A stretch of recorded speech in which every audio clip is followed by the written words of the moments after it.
Matrix, if you define the matrix, तो कोई भी रेक्टेंगुलर अरेंजमेंट,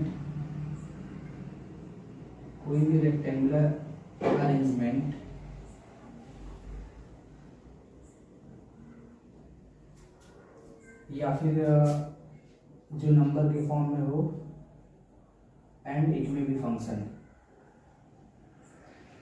जो क्लोज होना चाहिए स्क्वायर ब्रैकेट में, और it might be in this form, okay, that is called matrix. For example, कोई अगर हम नंबर लेते हैं 1 2 3 4 और इसको हमने स्क्वायर ब्रैकेट में क्लोज कर दिया, तो हम बोलेंगे कि ये मैट्रिक्स के फॉर्म में है, ठीक है। मैट्रिक्स के बहुत सारे टाइप हो सकते हैं, for example row matrix, column matrix, ठीक है, स्क्वायर मैट्रिक्स। तो डायरेक्टली हम एग्जांपल से स्टार्ट करते हैं मैट्रिक्स को अच्छे समझने के लिए। तो we have a question, so 2 35 √3 5 -√2 1 19 5/2 -5 and -7 12 and 17। इसको हमने स्क्वायर ब्रैकेट में लगाया, एक रेक्टेंगुलर अरेंजमेंट में ये है नंबर के फॉर्म में, तो इसे हम बोलेंगे ये मैट्रिक्स है, ठीक है। अब मैट्रिक्स के कुछ रूल्स होते हैं, तो m × n, ये दो फैक्टर यहाँ पे काम करते हैं, ठीक है। m यहाँ पे हमेशा रो दिखाता है, m रिप्रेजेंट रो, और n रिप्रेजेंट करता है column, column here represent n। तो रो हम इसको बोलेंगे, फॉर एग्जांपल जो वर्टिकल हमारा दिख रहा है ना, 1 2 3 सॉरी, ये हमारा क्या होगा, रो होने वाला है, रो 1 रो 2 एंड रो 3, और कॉलम कितना होगा 1 2 3 4, ठीक है। बेसिकली हमें इसमें क्वेश्चन देख लेते हैं। अच्छा, मैट्रिक्स को रिप्रेजेंट करने का तरीका है, ये हो सकता है I और J, और ऐसे हमने दिखा दिया M × N। तो ये मैंने बताया कि रो रिप्रेजेंट करता है और ये कॉलम रिप्रेजेंट करता है, ठीक है। ये R है और ये कॉलम रिप्रेजेंट करेगा। इसमें टोटल नंबर हमारा अरेंजमेंट कितना हो सकता है, अगर ये मुझे निकालना है तो हमें M × N करना है। तो इस क्वेश्चन के लिए पहले तो m कितना है, मतलब रो कितना है, ठीक है। तो रो 1 2 3 रो है, इंटू कॉलम कितना है 1 2 3 4 कॉलम है। तो कितने अरेंजमेंट हो सकते हैं, टोटल 12 अरेंजमेंट हो सकते हैं, ठीक है। तो हमें इसमें अगर एलिमेंट पर्टिकुलर कोई भी एलिमेंट पता करना हो अरेंजमेंट करने के बाद, तो कैसे पता करेंगे। फॉर एग्जांपल हमारे पास एलिमेंट पता करना है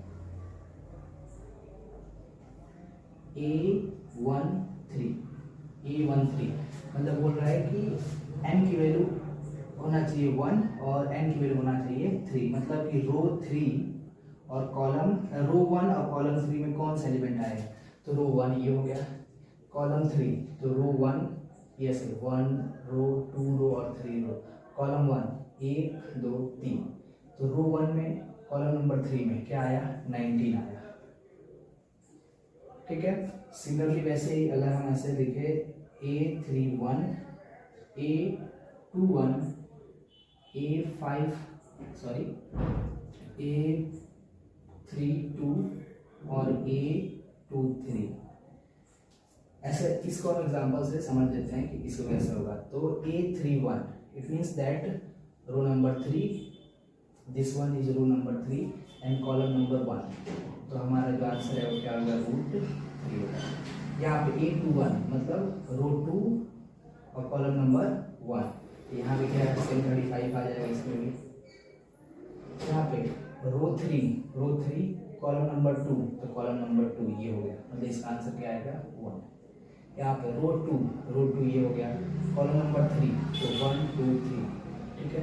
तो यहाँ पे आएगा ये रो 2 और कॉलम 3, देखो तो ये हमारा आएगा 5/2, ठीक है। रो 2 और कॉलम 3 1 2 3, इसमें ये वाला हमारा एलिमेंट हो जाएगा। ठीक है, 5/2। तो ओवरऑल ये जो हमारा अरेंजमेंट है इसको हम रिप्रेजेंट कैसे करेंगे, इसके लिए हमारे पास सिंपल रिप्रेजेंटेशन और समझने के लिए आएगा हमारे लिए जो बेसिक है, that is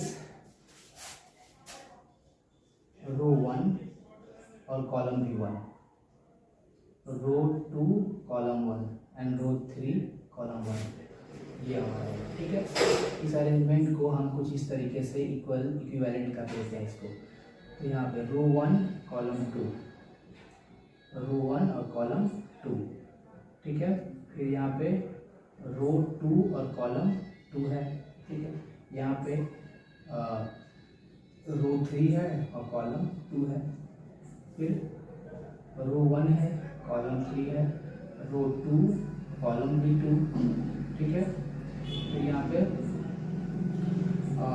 row 3 but column here is 3 and also here column is 3 and the last one, क्योंकि हम इसके इक्विवेलेंट लिख रहे हैं तो यहाँ पे रो 1 है, कॉलम 4 है, रो 2 है, कॉलम 4 है, ठीक है, and row is 3 and column number 4, ठीक है। This is our matrix representation. तो फॉर एग्जांपल हमने यहाँ पे एक बार जस्टिफाई करें हम, तो A23 यहाँ पे हम देखें तो कौन सा है, A23 ये है, ठीक है। यहाँ पे इस पोजीशन पे ये है 5/2, A32 मतलब A32 का क्या कौन सा होगा, 3, ये होगा A32 इधर क्या है, 1 है, ठीक है ना। इस पोजीशन पे क्या है, 1 है, तो A32 हमारा 1 है। तो इस टाइप से हम क्या करते हैं, मैट्रिक्स को इजीली सॉल्व कर सकते हैं। तो आई होप मैट्रिक्स का बेसिक हमको फंडा समझ में आएगा कि कैसे हम मैट्रिक्स को सॉल्व करेंगे। जैसे कि अगर हम बोले कि इसका पोजीशन क्या होगा 17 का, ये होगा क्या होगा, रो नंबर 3 कॉलम नंबर 4, मतलब row number 3 column number 4 that is 17, okay.